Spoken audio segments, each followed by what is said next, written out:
3 weeks. This song is dedicated to all my people. We shall rise. We shall rise. Oh, rise. And we shall grow stronger than before. We shall rise. Oh, rise. And we shall go further than you know. We shall rise above all nations. No more shall we be under the ocean. One home, one nation. So shine your light on me, my beautiful people. Come on and set us free. We shall rise, oh, rise, and we shall grow stronger than before. We shall rise, oh, rise, and we shall go further than you know. Deep, deep, Lord, people crying,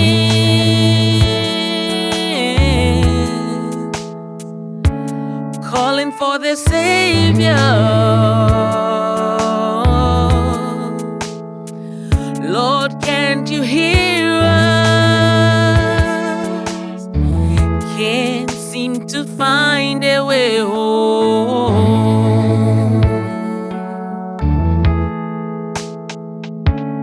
Be strong, my beautiful people. Hold on, my beautiful people. We shall rise, oh, rise, and we shall grow stronger than before. We shall rise, oh, rise, and we shall go further than you know. Deep, deep, I keep on crying.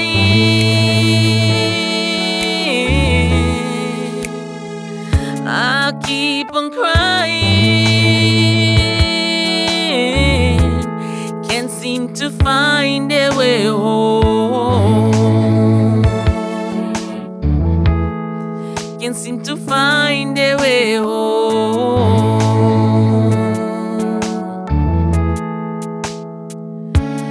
People crying, can't seem to find a way home. Can't seem to find a way home. Can't seem to find a way home.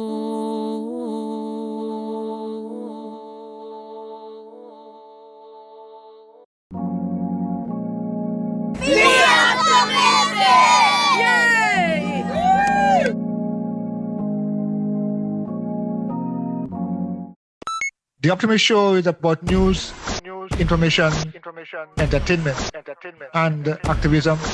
Welcome to the Optimist Show Podcast, and we want to welcome all of you wherever you are this time, and thank you very much for joining us as we continue to keep hope alive. The Optimist Show brings you the information as it is, and so we are glad to be with you today so that we can share together. Please like and share, subscribe to our channel, The Optimist Show, keeping hope alive. Tossed and battered, bruised and knocked down, forever changed. But from the rubble, hope rises. The The Optimist Show returns. Well, it's once again a pleasure to be in communication and conversation with Kenisha. If you are listening to our first part in this series, we spoke a lot about the whole issue about climate change. And Kenisha give us some real food for thought, information that we can rely on. And as we continue with this conversation and we go into part two of this, knowing your environment, knowing about climate change, and what are our responsibilities, I think in this segment we want to go into the impacts. We in Carriacou and Petit we have had the unfortunate experience of the Beryl, Hurricane Beryl, and we have seen then the impacts, and we continue to see the impact it is creating on our lives, on our communities, physically, emotionally, and otherwise. So, Kenisha, again, welcome to this part, and I want us to go into the impacts and what are some of the things that you can help us to understand and at some stage mitigate the issue of the impacts of climate change and the environment. Okay.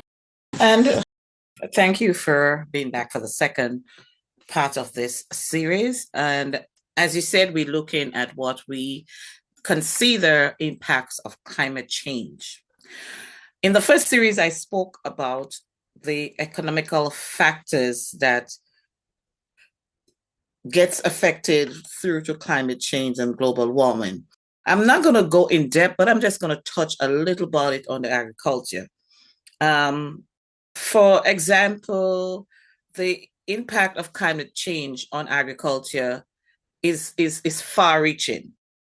I mean, Carriacou and Grenada, it might not be as of a high magnitude compared to other places, but it would affect it.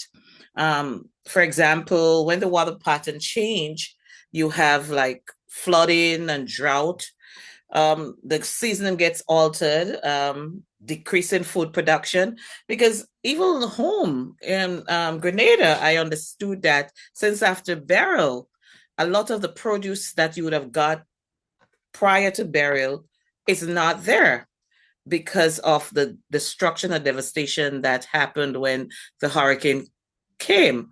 So in other words, you were seeing a decrease in food production.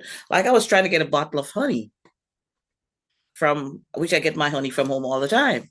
And I understood that you could hardly find honey because all the beehives and so forth got damaged in the time in the passing of Beryl. So there we see that's also part of agriculture. So it gets affected locally.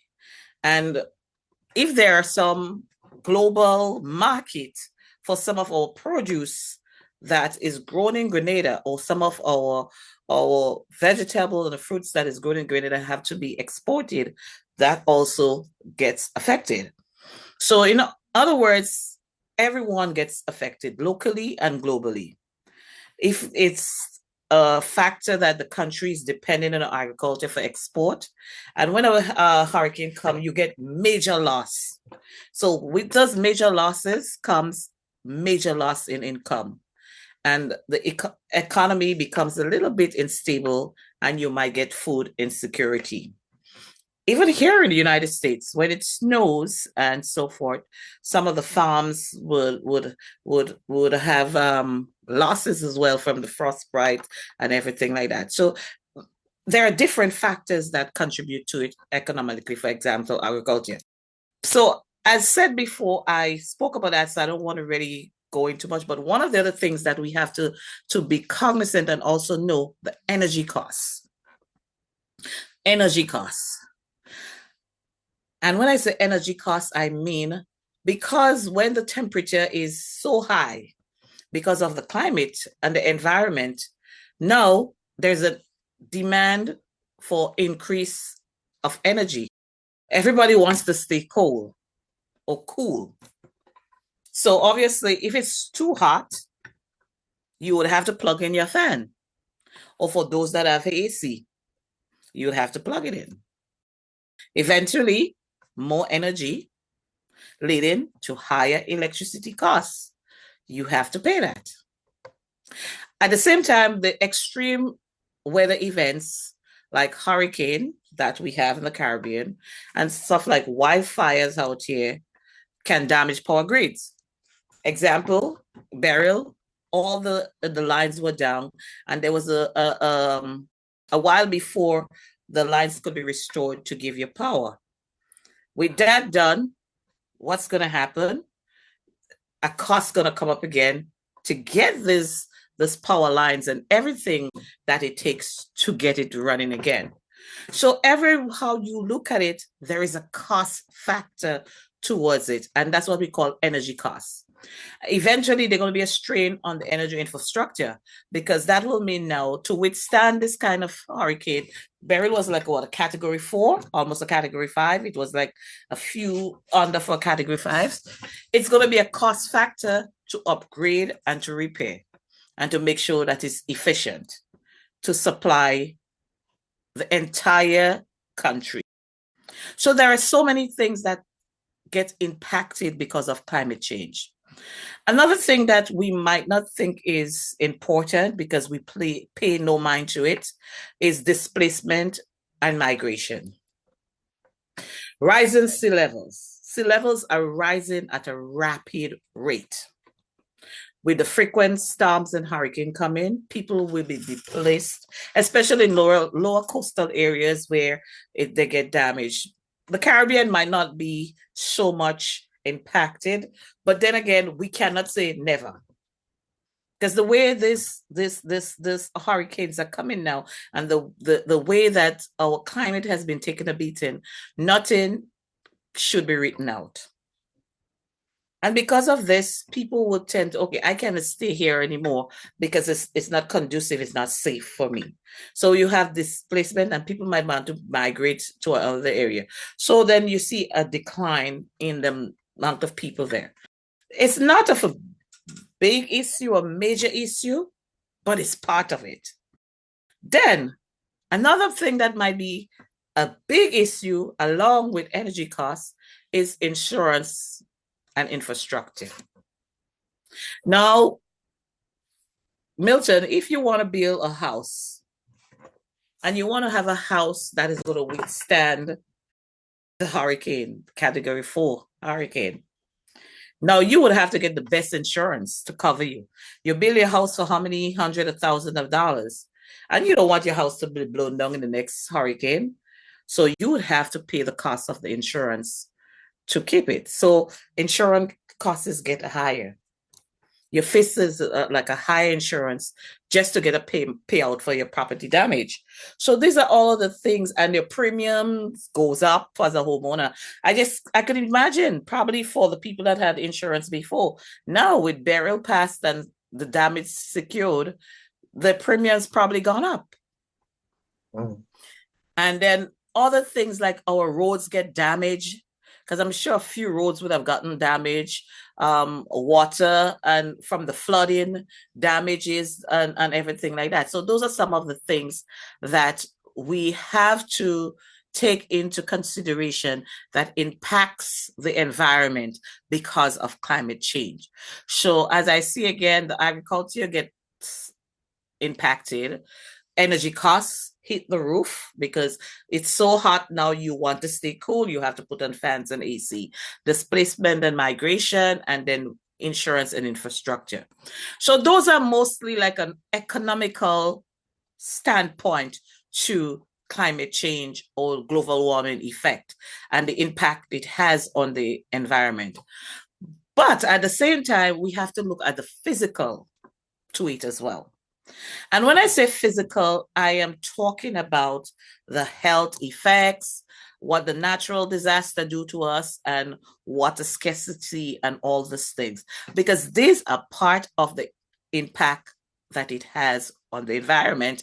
And once it's on the environment, it's also to us. When we say health effects, think of temperatures rising. it's getting hotter. You have like what degrees, like 90 and 100 and above. So those things are considered heat wave. What happens when there is a heat wave or it's too hot out there? Persons might get heat stroke and most of the time dehydration. A lot of people are very vulnerable to this, especially our elders and young children, if they cannot get enough water to make them become sustainable from dehydration. As I spoke before, the air pollution from everything that is done. Thank God we don't have factories in Carriacou and Grenada, so we might not experience it that much. But at the same time, with that Sahara dust, when was it last that the Sahara dust was down there? Sometime before Christmas, Milton? Yes, it was very, very recent. And in fact, it is something that we have every single year. Okay. And all of that is, the change in the climate and the environment. And these are things that also contribute to health factors because respiratory illnesses from that Sahara dust, people might think they're not breathing in, but it's a naninute of a particle of that thing to go in. So it is so small, we cannot see the size of it. But under a magnifying glass or a microscope, you see how big it is. So you breathing in that, you could imagine what is going to happen. So things like asthma and bronchitis are some of the things that could come out of it. As well as like when you have fires, like back home, I know one of the things that they do, they burn tires and all these things. A lot of these things have chemicals in them. So when you burn this thing, thinking that, okay, you're burning to get rid of it or to get rid from collecting water so that mosquitoes will be there. But when you burn it, what is happening there? You're releasing those chemical compounds into the environment. And what happened? We breathe it in or the water system gets it. Yeah. So that's also a factor that we have to consider, the burning of things that have chemical in it, because everything that we consume or we use today is full of chemicals. And it's very surprising, Milton, that the chemicals that are in these and what these chemicals could do to our health. Like example, the fire that was there where they had the debris from the hurricane in Harveyville that was set on fire by, I guess some people just want to be mischievous. I could just imagine the chemical, because a lot of those things would have chemical components in them. So the people in the surrounding area, and Carriacou is not that big. So I just could imagine what the after effects would have been, because once you breathe this in, it stays in there. Also, one of the things is, well, thank God, Carriacou, we don't have that much of a problem with malaria, but dengue fever. We had dengue fever, I believe, was it recently as 2022 or something like that? One of the things we need to know, dengue fevers are due to warmer temperatures, and that would put the population at risk. Dengue fever is due to when temperatures are warmer than usual. So that's one of the things we have to be aware of, preventing the temperature from being so high, because what is going to happen is dengue fever going to be there. And also malaria, because this is when the bacteriophage and all this thing, this is when they multiply, and once they multiply, that's it. So the warmer it is, the better for them. So that's one of the physical aspects that we can look at, the health effects to climate change or the impact of climate change and how it impacts us as humans. Another thing, the natural disasters. Climate change brings on natural disasters. And we know what natural disasters are. Hurricane, floods, droughts, increasing the climate change and all these things.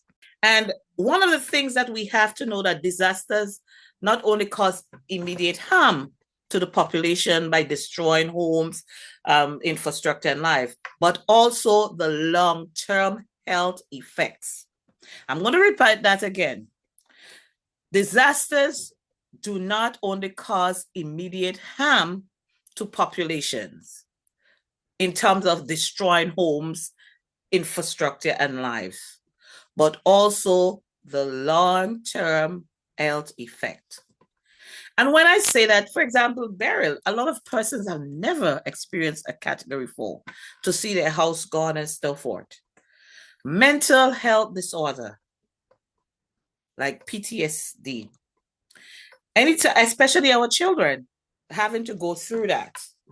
What is going to happen every time something like that happens again? The fear factor will kick in. Injuries happen from natural disaster. I believe we lost like 2 or 3 persons during the course of the disaster of burial. My numbers could be off, but you might be able to tell me better. Yeah. And disease and all this kind of things can come about, and lack of access to medical care. The hospital got blown down, and there was so much person they could have taken. So if you had sick persons or anything, what they would probably just attend to them if it wasn't severe and send you home because there was a displacement. So natural disaster do a number on us, and it affects us in so many ways.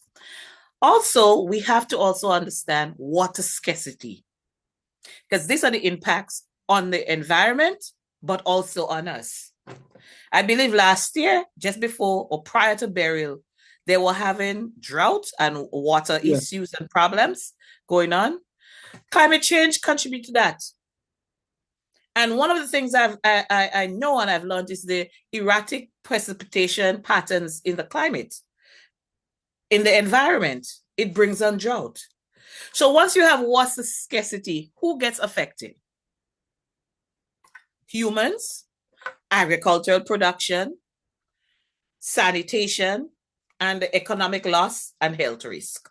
Because without water, you have to ration it. You would have to turn on and bring water now, bring water then. Everyone wants to have a nice shower and looking good and smelling good. But if you don't have water, that means you have to probably do a shower this morning and then shower again tomorrow. You cannot drink this amount of water, or you cannot use this amount of water to wash your clothes, to give animals. So there is a whole lot of things that can happen with water scarcity. And water scarcity comes about because of the change in the atmospheric pressure, the change in the precipitation pattern, the change in the weather pattern.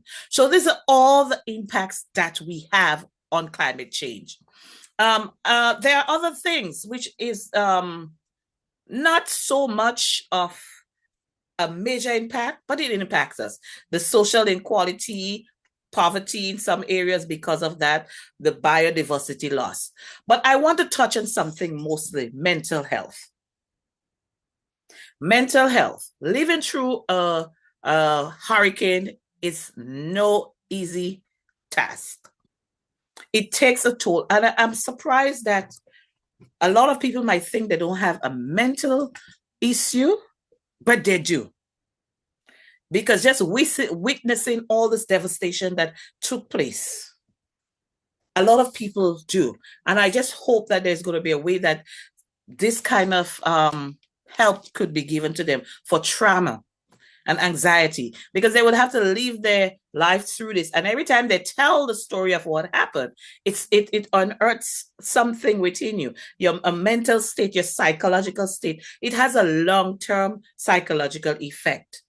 So it's a known fact that they say people that experience disasters and floods and hurricane are reported to have a higher level of depression and anxiety, and even post-traumatic stress disorder, which is PTSD. So there is so many things that global warming and climate change does to us. It affects the environment, the ecosystem, but in the long term, it affects us as human beings.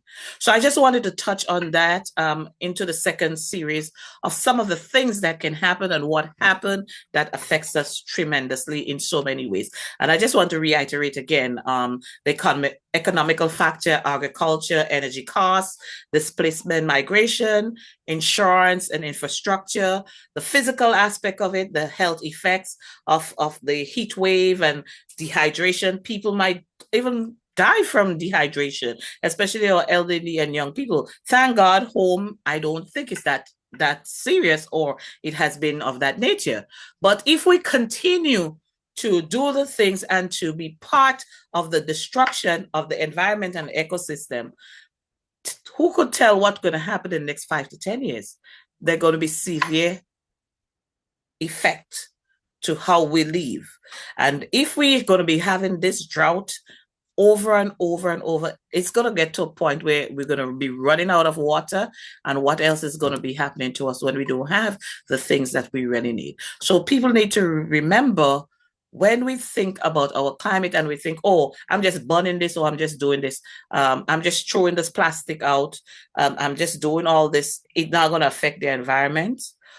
Who are us to say what is going to happen 10 years from now? So we have to now start thinking a little more wisely and consciously the effect and the contribution that we are making personally to the environment and the devastation and the destruction of the environment through the things we do, and also, or going a little further, the effects and the impact that it will have upon us. Because once the environment and the ecosystem becomes disturbed and destroyed, or even attacked from its natural state, we're going to pay the biggest price. Mhm.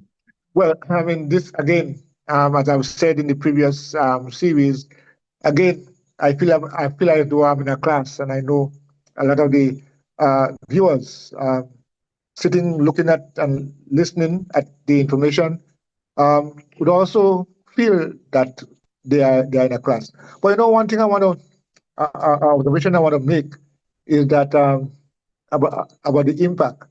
Education. Listen, when Hurricane Ivan passed, I lived in Grenada at the time, and I had a daughter who was going to school, secondary school, and she could not continue to go to school. Luckily, her mom had a sister in St. Vincent, and she had to go up there and finish her education. I know, for example, people who experienced burial this time around. They could not continue in school. Schools were mashed up. School system was not in place, and they had to go down to the mainland to continue their education. Now, that could have some serious effects and impact. The change of environment, change of school, you now have to go to make new friends. I know of someone, one of the students I have been working with, had to travel to St. Joseph Convent in St. George's because they could not continue here. So I'm just looking at that as well and say, wow, the impact is great, and we might not even be conscious and be aware of all the areas we are impacted. No, as I said, I had a daughter who went away, and I did not link that to climate change, honestly. So you see, so many areas we can be impacted, and we might not even be aware. Yeah. So thank you for your insights here. And also, one of the things I forgot to mention, in this whole thing about climate change and biodiversity loss, for example, as I mentioned in part 1, the marine life. And for those people that might not know what marine life is, it's the life under the sea. As this with that TV, they say that there is the show Under the Sea with the mermaid Ariel, and the kids, and the most kids will watch that. But the marine life takes a beating. The coral reef, and especially Caracou, we surrounded by reefs, right? Because we want land of reefs. I mean, beside Australia having but we are surrounded by reef. And the coral reef plays a crucial role in the marine's life. because all the fish and everything there, they're there for a reason, to help them to adapt, the ability to adapt in that environment. This is why all the little plants that we see there, they are there for a reason, so that that part of marine life can exist. Now, also, what a lot of persons may not know, the coral reef protects the coastal areas of the islands. Coral reefs are there as a coastal protection. So that now prevents all the high waves from coming in. The coral reef is there for their coastal protection. And thank God, probably because of the coral reefs that Carriacou is surrounded by, taken in the fact that Tebow, which is another story that's completely part of Tebow, especially the cemetery, is gone. And I also did something with where they had a high court hearing in the Netherlands, and I had to write a piece on my dissatisfaction and how hurt and angry I am, because my grandfather was buried in Tebow.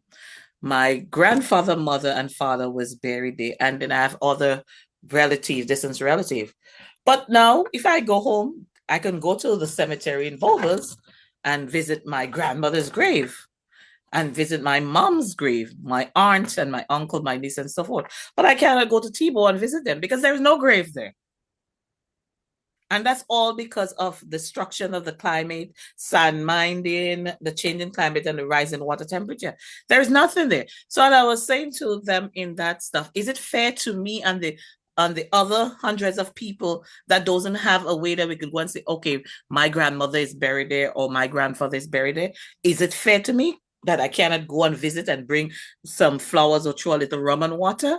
So these are some of the things that got affected. So now, one of the things is, once climate change starts to take its effect, or global warming, the ocean will become warmer. And besides becoming warmer, it becomes even more acidic. So the acidity increases. Eventually, once that starts happening, our nice fish that we get, because I like a nice little a little snapper and a butterfish and that kind of thing. I like that, fresh when I come home. That's all I do, eat fish and vegetables and stuff. Even when I'm coming, I come up with my little fish because that's what I want. I eat. I don't eat red meat and stuff like that. So what is going to happen? The little butterfish I like so much, and the snapper and the hyena I like so much, they're going to die. Because, as I say, nothing could survive in an acid environment. For example, our bodies cannot survive in an acid environment either. So these are some of the things we have to take into consideration. The oceans get warmer, the marine life or the aqua life, our fish, our seafood life will get affected. Right. Wow. We have a lot more to go. And I can already feel the empowerment this information gives, because knowledge is power. Yeah? Knowledge is power, and the more we know, the better we are able to respond and to act in a very positive way. Yes. So wow, Kennisha, yes, you are on point. You are on point, and I really appreciate this knowledge, because that will help us to order our ways in the right way, do the right things. Well, we have 2 more series to go, and let me hear your closing thoughts and in preparation for the next part of this conversation, trying to understand how we can mitigate against the impacts of climate change that we see affecting us every aspect of our lives. I mean, I listened to you explain in the economy, physically, emotionally, and the impact it is. I think we need to stop and think and make some changes if we have to. Let me ask you for your closing thoughts on this part, and we continue to come. Okay, so Milton, it just boils down to one thing. We all need to understand the issues and their causes and the key mitigation to the effects. And because of that, and due to that, we have to ensure that we kind of work to a more sustainable and equitable future, because the destruction of our environment now will be the telling for what future generation will inherit. Now, the onus and the responsibility is ours, including the government, because we have a notion and we have this mentality that the government should do everything. No, that's not true. It takes the government, the private sector, or the businesses, and us as an individual.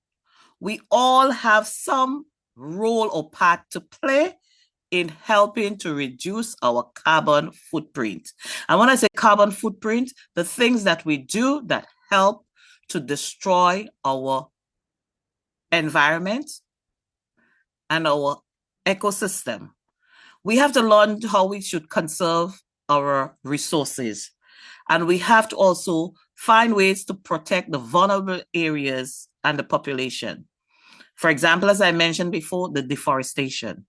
We probably need to get back in ways of planting trees. Yes, I know you want to build a nice house and everything else. So you will have to cut down trees to make space. But after you build a house, what do? Why not plant back 2 trees behind your house to help? Yeah. To help, to keep things going. So when you cut down the 20 trees to build your beautiful house and you did not put back anything, what do you think is going to happen when heavy rains fall? Your house is going to get affected. What is going to happen when the hurricane comes? Your house is going to be affected. So we have to, as you say, we have to be educated of things that we can do to address the situation or to help the situation. Addressing environmental challenge, it doesn't take rocket science or not only the scientific notion that, because everything is about science, but it takes basic common sense. Plant back a trees. If you cut down 10 trees, plant back 2 trees. If you do this, you're accustomed burning stuff and having the emission into the environment of all the things that goes there. Stop doing it or find some alternative way. Or probably do a hole and do it and then cover it so that it doesn't disturb the environment at all. So we have to have a cultural shift. We have to be educated and have a cultural shift, move away from what we're accustomed doing, so that although we can get a greater awareness and a collective responsibility towards our environment. So I just wanted to leave that with us on the second part. Yes, and in our next episode, we are going to focus on us as a people. What exactly can we do, and what do we need to do? Because we have seen, and as you have said, all the effects and negative and all the things that we go through. We might not even think about it in the way as an environmental concern, but things that we experience, we now know to put ourselves in a position where we need to do what is right. So once again, should I call you Professor Kennisha? Well, I don't. Eventually, I might get there. I'm still up in the air as I'm getting ready to approach countdown to last year. If I'm going to go into the science biology aspect, although one of my professors wants me to do environmental health. So there's option. There's options. So I'm still praying about it. Okay. So thank you again so very much for taking the time to come and share with us, because I think, as I've said, and I'm very strong on information and knowledge. Knowledge is what would help us through any situation. One thing I must say, and I agree with you, and knowledge helps us, because after taking this environmental health and learning so much about the toxology and it's another discussion on, but the environment also this day, it causes me to start thinking differently and start not using a lot of things, because now that I know, they say when you don't know better, you don't do better. But once you know better, you're expected to do better. So there's been a lot of change in the way I operate and things that I use. And I'm more mindful of, like, even going to the grocery store, I have an app now. I scan the item to see what's the chemical in there, what's all this thing in there that is harmful towards me. So I'm a little bit more aware. So education to make you become more aware. So I just wanted to put that out. Thank you so very much. Once again, thank you. And I'm looking forward to part 3 of this 4-part series discussions we are looking at to help us to understand. Already you have one student who already is understanding. And of course, I think next time we speak, we'll be talking about what we can do to really make that difference. So once again, thank you, and looking forward to further discussions, conversations Yes. on this important matter.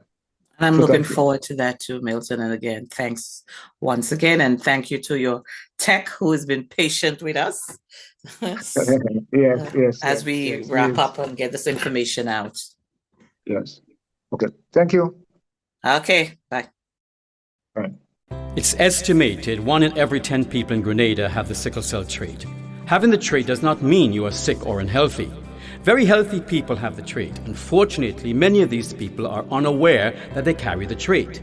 You see, when 2 people with the trait have a child, there is a 1 in 4 chance that the child will be born with the sickle cell disease. That is why it is important to know if you have the trait.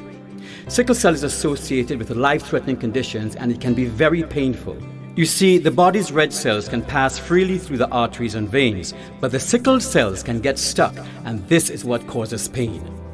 This disease, you cannot catch it from someone. It is inherited. You are born with the trait or the full-blown disease. It comes from your parents. So let's talk sickle cell and what it is about and what can be learned about it and how to live with it. Let's all make better decisions about our family's health by learning the facts and getting tested. A message from the Sickle Cell Association of Grenada. Please call 458-6399 or email us at grenadasc@gmail.com. Thank you for joining the Optimist Show. Please let us know what you think by leaving a comment and giving us a thumbs up and subscribing, and of course spreading the word. You can always rely on the Optimist Show to deliver accurate information, and guess what? I'll see you on the next show.